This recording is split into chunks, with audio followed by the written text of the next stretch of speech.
బావా బావా హారతి తీసుకో.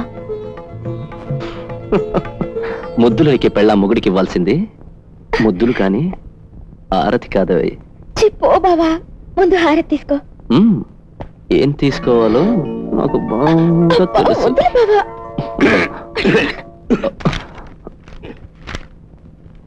ఏంటి మామయ్య చేతిలో సూట్ కేసు?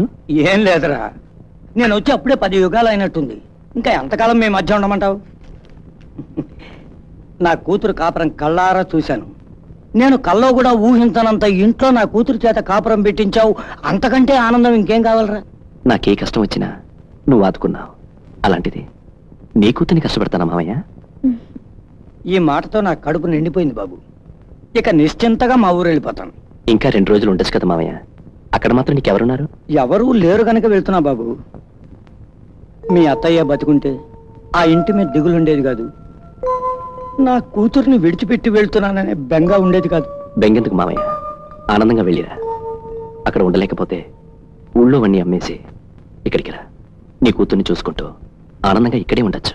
వద్దు బాబు, ఈ కట్టె ఆ మట్టిలోనే కలిసిపోవాలి. అది నా కడగొట్టు కోరిక. నీ ఇష్టం మామయ్య, నీ ఆఫీస్కి వెళ్తాను, వస్తా. అలాగే. చూడమ్మా, నువ్వు పుట్టిన దగ్గర నుంచి ఒక్కరోజు కూడా పట్టణంలో ఉండేరగవు. అలాంటిది నేను ఒంటరిగా వదిలిపెట్టి వెళ్తున్నాను.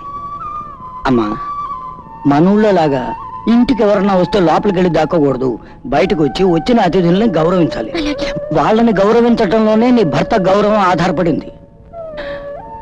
మీ అమ్మే బతుకుంటే ఇంకా ఎన్ని శుద్ధులు చెప్పేది. ఈ చదువు లేని తండ్రి ఎంతకంటే ఏం చెప్పలేడమ్మా. వస్తానమ్మా. వెళ్ళరానన్నా.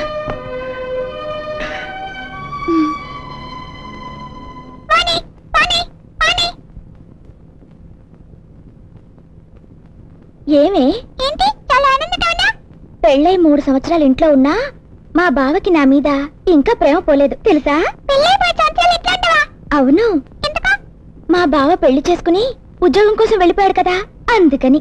అసలు నేను ఆఫీస్కి వస్తుంటే దారిలో మా మామయ్య కనిపించాడు. ఆయన్ని చూసే వరకు నాకు ఒక మామయ్య ఉన్నారన్న సంగతే గుర్తులేదు. కనిపించి ఏమన్నాడు? పిల్లనిస్తానన్నాడా? ఎగ్జాక్ట్లీ. ఇంత కరెక్ట్ గా ఎలా చెప్పగలిగావు?